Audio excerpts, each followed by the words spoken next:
caught over 800 10-pound-plus largemouth bass, holder of 13 worldwide patents, and inventor of the weedless trolling motor prop. Doug Hannon is the Bass Professor.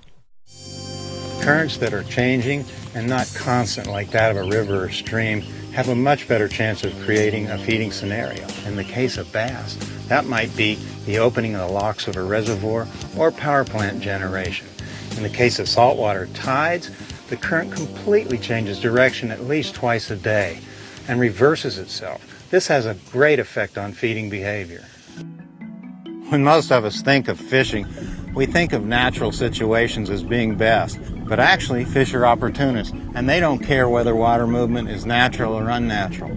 Some of the best fishing occurs around locks and dams, which are opened and closed intermittently to allow traffic to go through. It's that underwater dynamics of the food chain caused by the intermittent currents that really keys the fish into feeding. It makes for great feeding opportunities that would not even exist in a natural environment. The most common types of current we deal with in freshwater are, after all, rivers and streams, and they are constant, or at least relatively so. The key to finding fish in these currents is to find areas where the current within itself is changing. By that, I mean eddies or differences in depth of the river. So if the river gets deep and then shallow at one point, the current speeds up over the shallows and slows down in the deeper holes. This can often attract large groups of fish. You'll generally see them holding or swimming around on the upstream edge of the hole, or you'll see them in similar positions right at the back of the hole where the shallow water starts and speeds the current.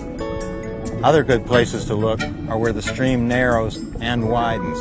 The same rules apply here.